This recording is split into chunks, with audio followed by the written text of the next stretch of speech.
വയനാട് ഉരുൾപൊട്ടൽ ദുരന്തത്തിൽ കാണാതായ ആളുകൾക്കായി തെരച്ചിൽ ഇന്നും തുടരും. മൃതദേഹങ്ങൾ ഒന്നും കണ്ടെത്താൻ കഴിഞ്ഞില്ലെങ്കിലും ഇന്നും സമാന രീതിയിലുള്ള പരിശോധന തുടരാൻ തന്നെയാണ് തീരുമാനം. പുഞ്ചിരിമട്ടത്തും മുണ്ടക്കയിലും 90% പരിശോധനകൾ പൂർത്തിയായി എന്നാണ് സർക്കാരിൻ്റെ ഇതുവരെയുള്ള നിലപാട്. കൂടുതൽ വിവരങ്ങളുമായി ചൂരൽമലയിൽ നിന്ന് KR ഗോപികൃഷ്ണൻ, ഹാഷ്മി താജ് ഇബ്രാഹിം, അതുപോലെ കൽപ്പറ്റയിൽ നിന്ന് ദീപക് തർമ്മടം എന്നിവർ നമുക്കൊപ്പം തത്സമയം ചേരുകയാണ്. ആദ്യം KR ഗോപികൃഷ്ണനിലേക്ക്. Gopi, good morning. Good morning to both of you, Hashmi and Gopi. ഇന്ന് യഥാർത്ഥത്തിൽ ഇന്നലെ തെരച്ചിലൊന്നും കണ്ടെത്താൻ കഴിഞ്ഞില്ലെങ്കിലും ഇന്നും തെരച്ചിൽ അതേപോലെ തന്നെ തുടരുമെന്നല്ലേ നമുക്ക് ലഭിക്കുന്ന വാർത്തകൾ? എന്താണ് ഇന്ന് പ്രഭാതത്തിൽ അവിടെ നടക്കാൻ പോകുന്നത്? SKN ഇന്നലെ വളരെ തീവ്രമായ തിരച്ചിലാണ് നടന്നത്. പക്ഷേ മൃതദേഹങ്ങളൊന്നും തന്നെ ഇന്നലെ കണ്ടെത്താൻ കഴിഞ്ഞില്ല. 7 ശരീരഭാഗങ്ങൾ മാത്രമാണ് ഇന്നലത്തെ തിരച്ചിലിൽ കണ്ടെത്താൻ കഴിഞ്ഞത്.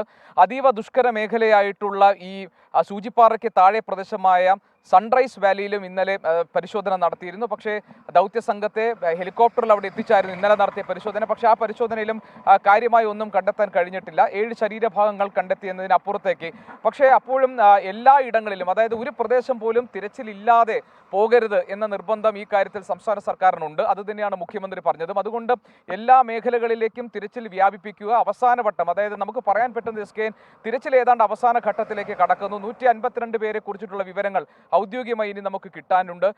സർക്കാർ പറയുന്ന ഔദ്യോഗിക കണക്കനുസരിച്ച് ഇതുവരെ 224 മരണമാണ് സർക്കാർ പറയുന്നത്. ഏതായാലും 152 പേരുടെ വിവരങ്ങൾ ഇനിയും അറിയാനുണ്ട് എന്നതാണ്. അതുകൊണ്ട് സ്വാഭാവികമായും ഇന്നത്തെ തിരച്ചിലും വളരെ ആകാംക്ഷയോടുകൂടിയാണ് ഈ ബന്ധുക്കളും നാട്ടുകാരും ഒക്കെ നോക്കുന്നത്. കാരണം അവർക്കൊപ്പം ഉണ്ടായിരുന്ന ആളുകൾ എവിടെ പോയി എന്ന് അറിയാതെ നിൽക്കുന്ന ഒരു അവസ്ഥ അവർക്കുണ്ട്. ഈ ദുരിതാശ്വാസ ക്യാമ്പുകളിൽ കഴിയുന്നവരെ സംബന്ധിച്ചും അവർ ശരീരഭാഗങ്ങൾ കിട്ടുമ്പോഴും അല്ലെങ്കിൽ ഈ തെരച്ചിലുമായി ബന്ധപ്പെട്ട വിവരങ്ങൾ വരുമ്പോഴും ഒക്കെ അവർ വളരെ ആകാംക്ഷയോടുകൂടിയാണ് ആ വാർത്തകളൊക്കെ നോക്കുന്നത്.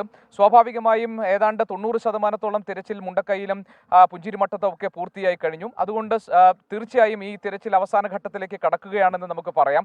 പുനരധിവാസ പ്രവർത്തനങ്ങളുമായി ബന്ധപ്പെട്ട കാര്യങ്ങൾ കൂടി ഇപ്പോൾ ആലോചനകളിലേക്ക് വരുന്നു. ഈ ദുരിതാശ്വാസ ക്യാമ്പുകളിൽ കഴിയുന്ന ആളുകളെ അവരെ താൽക്കാലികമായ ഒരു പുനരധിവാസം എന്ന നിലയിൽ ഒഴിഞ്ഞ കെട്ടിടങ്ങൾ, അതുപോലെ റിസോർട്ടുകൾ, ഇതെല്ലാം സർക്കാർ അന്വേഷിക്കുകയാണ്. അപ്പോൾ സർക്കാരിൻ്റെ ഇനിയുള്ള പ്രഥമ പരിഗണന ഇപ്പോൾ ദുരിതാശ്വാസ ക്യാമ്പുകളിൽ കഴിയുന്ന ആളുകളെ എങ്ങനെയാണ് അവരെ മറ്റ് ക്യാമ്പുകളിലേക്ക്, അല്ലെങ്കിൽ താൽക്കാലിക പുനരധിവാസം എന്ന നിലയിലേക്ക് മാറ്റുക എന്നതാണ്. മാത്രമല്ല ഇപ്പോൾ സർക്കാരിൻ്റെ ഏറ്റവും പ്രധാനപ്പെട്ട വെല്ലുവിളി ഇനി എവിടെയാണ്, ഏത് മേഖലയാണ് ഈ ഒരു ടൗൺഷിപ്പ് ഉയർത്തേണ്ടത്. ഏതായാലും ടൗൺഷിപ്പിൻ്റെ കാര്യങ്ങളൊക്കെ തീരുമാനിക്കുന്നതിന് മുൻപ് വളരെ വേഗം ഇപ്പോൾ ആലോചന പോകുന്നത് ഇവരെ ദുരിതാശ്വാസ ക്യാമ്പുകളിൽ നിന്ന് മാറ്റണം. പലർക്കും മാനസികമായ വലിയ പ്രശ്നങ്ങൾ അവർ നേരിടുന്നുണ്ട്. അവർക്ക് വേണ്ട കൗൺസിലിംഗ് ഒക്കെ ഇപ്പോഴും നൽകുന്നുണ്ട്. പ്രധാനമായിട്ട് ഈ ദുരിതാശ്വാസ ക്യാമ്പുകളിൽ കഴിയുന്ന ഒരു പ്രധാനപ്പെട്ട പ്രശ്നം പ്രത്യേകിച്ച് കാണാതായവരെ കുറിച്ചിട്ടുള്ള അവരുടെ ആശങ്കയാണ്. കാണാതായവരെ കുറിച്ച് എന്തെങ്കിലുമൊക്കെ വിവരം കിട്ടുക എന്നുള്ളതാണ്.